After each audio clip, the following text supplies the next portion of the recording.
lower and raise the float was going, I'd adjust it down just a little bit, it'd fucking sink it right out. Then I adjusted back up a little. At first I was doing a lot, then my increments was getting closer together, you know what I'm saying? Just do a little bit and it would still fucking go up over too much. And then it would go all the way down and I was like, what in the fuck? I've never had such a hard time setting a float on a carburetor. Raceway was back in 2008 in an Auto Value Super Sprint aboard the Birkennesser Race Cars house car. 47 years old from Leslie, Michigan. Welcome back, the 11, Dennis Kraft. Starting outside of row number 3, your Economy Auto Parts Fast Qualifier. Former 2-time track champion here at Berlin Raceway. Aboard the 4J's Trucking, Seneca Performance number 12, 42 years old from Middleville, Michigan. One of our double-duty drivers here today, Brian Bergaker. Starting next to him, a regular on Saturday nights here at Berlin Raceway in the Budweiser Super Late Models. Bringing out his modified for today's events, the Rush RV, Howell Racing Enterprises number 57, 23 years old from Ortonville, Michigan, Blake Rowe. Starting outside of row number 2, the 2021 Howard Hanna Modified Challenge Series champion, the Corrigan Oil Speedway. Aboard the Walt Obrinsky and Sons Excavating Howell Racing Enterprises number 3, 41 years old from Albion, Michigan, Walt Obrinsky Jr. Starting next to him, inside of row number 2, another one of our double-duty drivers. We'll see him later on tonight in the Reveal the Hammer Outlaw Super Late Model Series. The Leclerc Racing Ellis Race Cars number 8, 39 years old from Portage, Michigan, Phil Bozell. And starting outside the front row, the defending Midwest Modified Tour champion aboard the Red Bay Transport, Howell Racing Enterprises number 5, 39-year-old driver from just outside of Cincinnati in Loveland, Ohio. Welcome, Danny Jackson. And starting on the pole, last night's feature winner down at the Kalamazoo Speedway, the 2022 Midwest Modified Tour season opener, the Women's Auto Sales DG Performance number 5, 41 years old from Constantine, Michigan. Welcome, Jeff Gannis. And ladies and gentlemen, that is your starting lineup for race number 2, the 2022 racing season for the Midwest Modified Tour. The engines fire to life. We'll see 50 laps for these. Michigan's Greg Fullerton. 17 cars make their way through course number 4.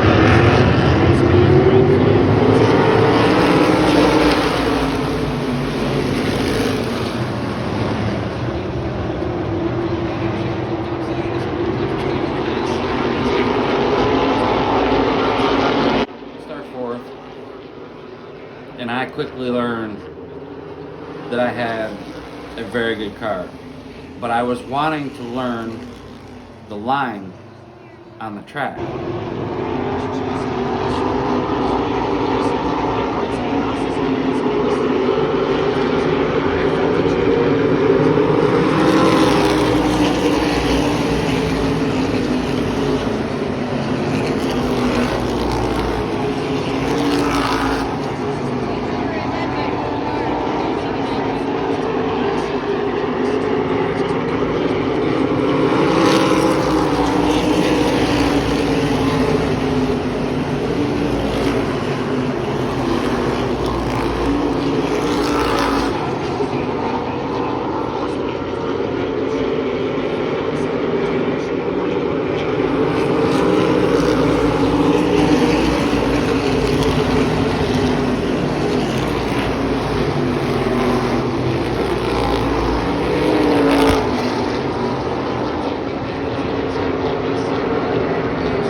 Me and Gannis again. Gannis started on the pole.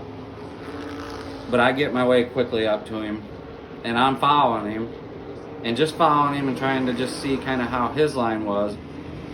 But I wasn't picking up much from him. He was really super loose. Just not in a specific line. Just he didn't have a very happy car.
then that put me leading the race anyways, not learning much of anything.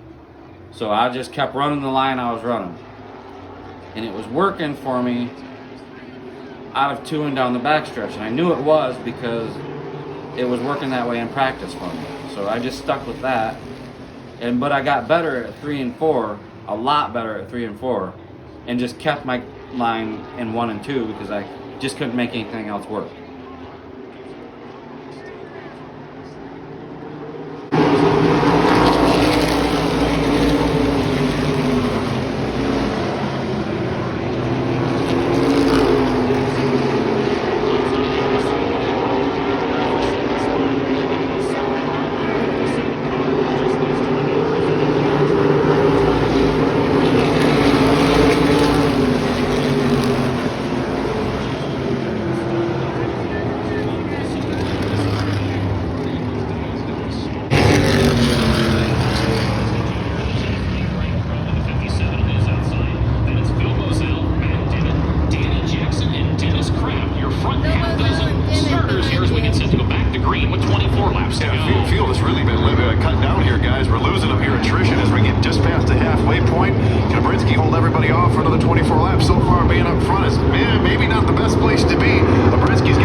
like super fast. We had some restarts. We were there. But out of 4, there's an apron where you come down the banking of the track and onto a flat. Well, my splitter rides right on the track, just about.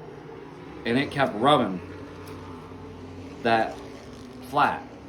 And when it did, it started busting up the nose. And then I may have ended up actually hitting a piece of asphalt. I don't know if that's what it was or what, but it tore my splitter up between that flat and that piece of asphalt. So, but anyways, my splitter fell off one side and started dragging the track. And it just wasn't doing its job then. And the car just took a push right then. Well, it kept getting worse, the push. And it just, finally, I was trying to swing the ass end out to dirt track it so that I didn't have to deal with a push.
Worked out pretty good. I only got passed by one car, and the fastest car in the damn tri-state, Blake Rowe. He's a very, very talented driver.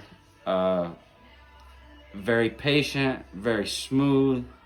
He's got all that wrapped up into one single badass race car, and it's definitely a lot of fun racing with him. If you will, Blake Rowe, one of the rising superstars in the motorsports world, and finally breaks off. He's climbing out of the car. There he is. Blake Rowe, your winner. Blake Rowe collects the feature win here at Berlin. Blake, what a race that was. Talk us through it. How'd you get it done? Just was able to put a lap car to our advantage, man. Absolute mad props to Walt, his whole crew, Travis Eddy, and them boys really got that car working. Walt's one of the best right now on modifieds. I mean, that guy can go anywhere and just lay laps down, and he's wicked fast. So, honestly, I don't know that him and I have ever got a chance to race wheel to wheel before this, which is crazy. I mean, him and I have been racing like around each other for a long time, so that was a real lot of fun. I hope he had a blast with it too, man. What does it mean to have those kind of battles with drivers you respect so much and to be able to get it done? It just makes these wins like that much more important to me, man. I mean, like, you know, any win's cool, but to really be like elbows up and work for it, that's a lot of fun. Yeah, I mean, just racing with a guy like Walt, that's what you kind of look for with these modifieds. Blake Rowe gets it done in the Midwest Modified Tour here at Berlin.